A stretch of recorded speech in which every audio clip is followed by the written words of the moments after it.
What do I do when I feel like I'm not on top of my shit? What do I do when I feel like I've fallen off the horse? Well, I tell myself, listen, today's going to be a day, tomorrow, back on it. I say, listen, if you go 2 days without doing the things that you know are going to make you happy, on that third day, you better go ahead and do that. And the things that keep me accountable are simple things. On Atomic Habits, James Clear talks a lot about the concept of doing the smallest possible thing to satisfy building a habit. He claims that in order to improve anything in particular in your life, you need to establish the habit first. And if you think about our habits in general, how we wake up, how we hit that snooze on the alarm button, if not, if we set it aside and we actually pursue the necessity of getting up, if we go forth and scratch our head all the time in a particular spot, whatever it is, a habit is built over repetition. Repetition is the only thing that will determine progress in this life. And that is something that I have to remind myself of when I fall off the horse. So, for instance, YouTube videos, I have to make 2 a day. And the reason is because I want to be on track and I want to consistently have stuff available for my team to post.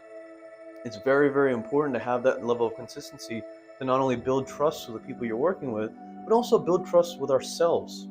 Now, many of us do not have this kind of internal dialogue. Many of us are not exactly the kindest to ourselves. And I think this is part of why people fall off. We have situations in life often where we are sitting alone, we are unsure of what we need to take, what actions we need to take to pursue our goals, to further our ambitions, to further our maybe physical or mental health. But we do not have the dialogue often that says, hey, what's getting in the way of us doing this stuff? So when I find myself in a situation where I haven't followed through with, for instance, making 2 YouTube videos a day, I say to myself, well, what distractions have I put up in my life? How is my environment kitted out to make it easier for me to actually do those things? And this is a step that maybe, fine, takes you away from the thing that you're going to do immediately, but I see it as an investment. And the more I grow in my life, the more I realize how important investing in your environment, investing in yourself really is to make it easier to do the things that we want to do. So I'll manipulate the way that my environment is set up so that I am more likely to grab the gimbal and grab this little microphone thing when I get home from work or when I get home from something that I'm doing on the weekend. I make sure that I don't have too many gaps in, okay, maybe I don't have a specific video that I want to make that day. Maybe I don't have something that's particularly inspiring that day. But you know what? Talk at the camera for 10 minutes and you've been thinking about a lot of stuff, Tarab.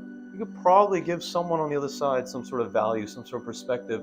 They're actually looking for something that they actually need in their life. And a lot of my friends, a lot of people over the years have told me, listen, man, I tried doing this thing. And listen, I was there myself, right? I'm not speaking in terms of someone that's been on top of their shit always. In fact, a lot of the time I'm not on top of my shit. But I am speaking from someone that's genuinely trying to improve that consistency in my life. So it's about 9 o'clock today. I ran around thinking a lot about taxes and trying to function my mom's dental practice, trying to function, the investments that I'm putting into Terabify in general. And it can take a lot of time. Hours, half an hours of time can melt away when we're so deep in trying to do some particular thing. And then those little things that we expect ourselves to do every day can fall on the wayside. But that doesn't mean that we can't hop on those slightly later. That doesn't mean that we shouldn't have some sort of organic basis to function our lives through. I think it's very important to go day by day, try to do the things that we've set in motion, try to do things that we've tried to do every single day, but also have a level of fluctuation that allows us to be emotionally stable, that allows us to give the time to the people that we care about in life, that allows us to establish a more spiritual, grounded self. So the way that I've fluctuated, I love playing Magic the Gathering. It's something that has nothing to do with my wealth goals. Well, kind of. It's something that has nothing to do really with Tarabify in general. But I don't say to myself, listen, Tarab, you need to put away magic altogether. Because I realize that part of being an emotionally intelligent person is to say to yourself, listen, I love this thing. I love you. Looking in the mirror, I love myself. Why wouldn't I give myself the time to enjoy life? The opposite of the advice that I've gotten recently came from a man that I consider quite wise. He's done a lot of changing in his life, he's done a lot of persisting in his life. And he said, Tarab, money comes and goes. Spend it as you wish. And I think a lot of people that are trying to advocate for building wealth, that are trying to advocate for building businesses and building really financially stable situations in life, will tell most people to not spend money on themselves. Will tell people not to spend money that isn't an investment. Now, generally, I believe this as well. Generally, I think it's very, very important to think about investments first, but that does not mean that we think only about investments. And I say this genuinely as someone that cares about you and someone that cares about myself. Because, frankly, not everything can be an investment in life. Money is a means to freedom. Time is a means to do whatever the hell we want with the very little time that we have on this planet. So why not use it in a way that's first and foremost, sure, investing in ourselves, investing in our future, but also as a way to just live in the moment. Very, very important, that balance in life. I made a small video earlier today about how I was noticing my physical health is deteriorating. Since my hair transplant, I haven't been able to work out, so I haven't paid too much attention to my muscles and really just the flux of trying to grow physically. Along with that, obviously comes sleep and eating. Working out is a phenomenal way to regulate all of those things in life, and I think a lot of people should.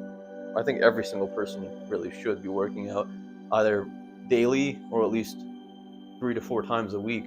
Even if it's a little thing, going for a walk, whatever it is, because of that self-regulation, because of that self-accountability, because of that self-love. But because I haven't been able to think about these things, and I've been thinking a lot more about my investments, my either monetary, time investments, often I've woken up in the last couple of weeks, I would say, a little tired, a little bit groggy, very driven, very excited about the day to come, but realizing that my energy levels aren't exactly where I would like them to be in order to capitalize on those little moments in life that most people don't pay attention to. So I had to spend some time to think. I had to spend some time to be like, hey, Tarab, like, what exactly is preventing you from getting this sleep, right? Are you really being all that productive all the time? And I realized a lot of the time it was around 9:30 at night. I would think to myself, my goodness, I've worked a lot today, so let me take a break. Let me look at some magic cards, let me watch some YouTube videos, whatever. And I'd come across something that takes me kind of completely away from my larger goals. And then I'd be stuck there for a while, essentially admitting to myself that, okay, I'm not doing what I should be doing, but we're going to go and do it anyway, for the sake of existence, for the sake of living. I used to be someone that would spend a lot of time every day in the existence thing, in the kind of monk mindset of being mindful and living in the moment. And I still find myself able to do this, but I don't find myself consistently attempting to do this, mainly because the goals that are set in the distance need goals that are set in the day to be accomplished. I say all of this to tell you, my friend, that at the end of the day, it is a balance, right? Whatever aspirations you have set for yourself, however you see yourself in the future, you should live your life according to that. And if that means that you are not aligning exactly with the people that you find or your role models, the people that you're getting inspiration from, I think it's okay. Frankly speaking, be happy. Live a soulful, beautiful life as much as you possibly can. And I think that's going to end up giving you the motivation in itself that you love at least yourself and thus are able to love other people. Food for thought. Hopefully, you don't fall into these crevices and stay there for too long. I think it's very important to have a change of pace, a change of momentum, especially when we're stagnating. But love yourself enough to know the things that you need on a daily basis, on a weekly basis, on a monthly basis, and make sure that you're getting those things. Because without that, what's the point, right? Love work, sure. Love yourself first. Actualize your potential catalyst. This world needs you. Take care.